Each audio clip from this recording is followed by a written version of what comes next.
First, the highlights. Lagos State Government holds 3-day retreat for traditional rulers. Vice President Kashim Shettima restates government commitment to transforming Nigeria's education sector. On the foreign scene, Cambodia calls for ceasefire amid escalating clashes with Thailand. And in sports, Super Falcons to face Morocco in today's 2024 WAFCON final. And now the details. The stage is set for a thrilling finale to the 2024 CAF Women's Africa Cup of Nations WAFCON football tournament as 9-time champions Nigeria face host nation Morocco today at the Stade Olympique in Rabat. And now over to the details and the news in full. A 3-day retreat for traditional rulers in Lagos is underway at Ikeja with the theme Strengthening Traditional Institutions Through Collaboration for Growth and Peaceful Coexistence in Lagos. At the opening of the second day, Lagos State Governor Babajide Sanwo-Olu said the retreat is to form a harmonious relationship between government and traditional rulers to serve as a vital bridge between the grassroots and the government. While pledging continued improved welfare, Governor Sanwo-Olu, who was represented by his deputy, Obafemi Hamzat, charged the traditional rulers to be the voice of their people and make developmental requests for their subjects as well as preserve the wetlands due to global climate change to prevent Lagos from sinking. This Atlantic is a good natural resource, but can also be a disaster. So how do we protect ourselves? So those studies are ongoing, but we need the help of our fathers in protecting our community from all sorts of people that think they can just buy our land. Some land must be protected for the environment so that we can all be here for long and our children and our grandchildren can also have a state. Speaking on behalf of the traditional rulers, the Oniro of Iruland, Oba Gbolahan Lawal, commended the state government for the initiative but pleaded for prompt attention to the grievances of the monarchs to enable them function maximally. To also let the government understand the challenges that we currently face as traditional institutions in Lagos. And we also promise that we will do our best to always partner with the government, being the closest to the grassroots. On his part, Vice Chairman of the Council of Obas, the Ayongbore of Ikorodu, Oba Kabiru Shotobi, advocated review and upgrade of traditional rulers' monthly and sitting allowances in tune with the present economic realities. Commissioner for Local Government, Chieftaincy Affairs and Rural Development, Bolaji Roberts, reiterated the commitment of the state government to inclusive governance and grassroots development with a call on the traditional rulers to use their wealth of experience, wisdom, and knowledge to shape government policies for the progress of the state. The special advisor to the Lagos State Governor on Tourism, Arts and Culture, Idris Aregbe, has launched the Lagos Cultural Mission Initiative, a groundbreaking program that redefines how cultural identity is preserved, celebrated, and projected on a global scale. The initiative, which is a bold and visionary move by the special advisor, will safeguard cultural heritage and promote cross-cultural understanding. The special advisor mentioned that Lagos State Government, recognizing the urgency of addressing the alarming rate at which cultures are vanishing, has decided to take proactive steps to protect its cultural legacy and ensure its transmission to future generations. Aregbe described the initiative as a dynamic platform that empowers individuals and groups from Lagos to engage with other cultures both locally and internationally. He explained that the mission promotes cultural exchange, storytelling, and heritage education with a focus on strengthening identity, sparking new opportunities, boosting the creative economy, and building bridges between communities. And over to the rest of the stories. Vice President Kashim Shettima has reaffirmed the federal government's commitment to transforming Nigeria's education sector through strategic support and reforms.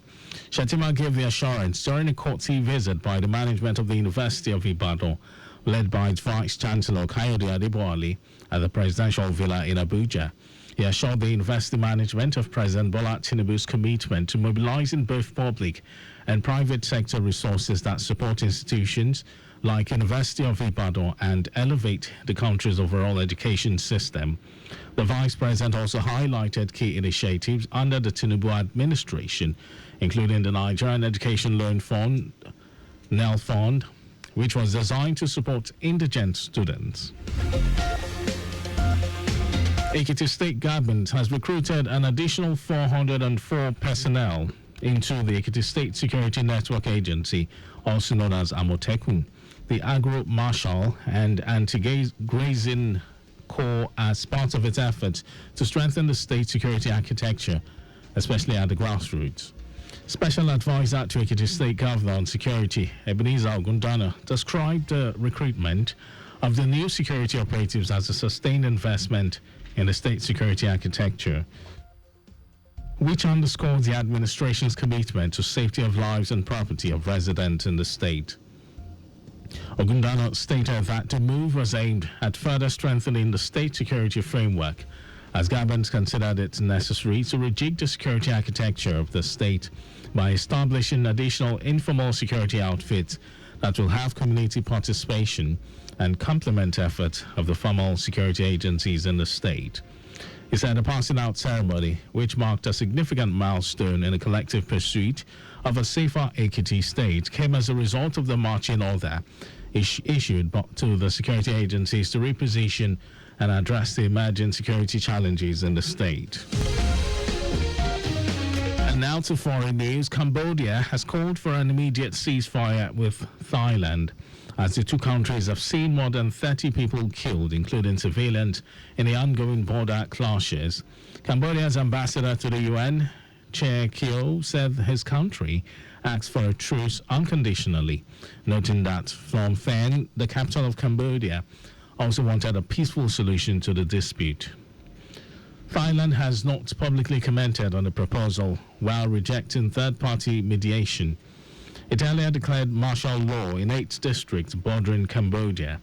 At least 32 people, soldiers and civilians, have been killed, and nearly 200,000 displaced in the two Southeastern Asian countries, who accuse each other of firing the first shots on Thursday. Over to sports news. The stage is set for a thrilling finale to the 2024 CAF Women's Africa Cup of Nations WAFCON football tournament, as 9-time champions Nigeria face host nation Morocco today at the Stade Olympique in Rabat.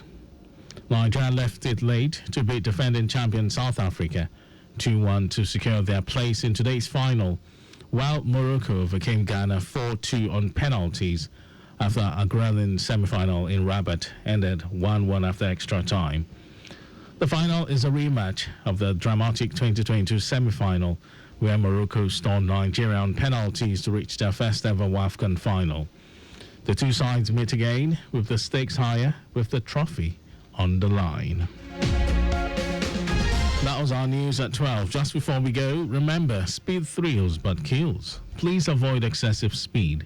You can follow us and like all our various social media platforms: X, Traffic Radio 961, Facebook, Lagos Traffic Radio 96.1 FM, Instagram, Lagos Traffic Radio 961. Subscribe and watch our news and programs live on YouTube, Traffic Radio 961. Visit our website at www.trafficradio961.ng. You can also listen to Lagos Traffic Radio live on My Lagos app for timely updates. Did you know that under the Sanwo-Olu administration, 1,050 rural women received intensive training in boosting output in agricultural production, and the beneficiaries were given equal access to markets? Well, you can get more details. It's on the Legacy Government website. And to end the news, here are the highlights of the major stories. A 3-day retreat for traditional rulers in Lagos is underway at Ikeja with the theme Strengthening Traditional Institutions through Collaboration for Growth and Peaceful Coexistence in Lagos State. Vice President Kashim Shettima has reaffirmed the federal government's commitment to transforming Nigeria's education sector through strategic support and reforms. We also told you that Cambodia has called for an immediate ceasefire with Thailand, as the two countries have seen more than 30 people killed, including civilians, in the ongoing border clashes. And then in sports, the stage is set for a thrilling finale to the 2024 CAF Women's Africa Cup of Nations WAFCON football tournament, as 9-time champions Nigeria faced host nation Morocco today. And for contact with the newsroom, send a message to info@trafficradio961.ng. That ends the news broadcast. This was compiled by Zainab Adebeshi. Thank you, Lagos, for listening. My name is Mike James. Good afternoon.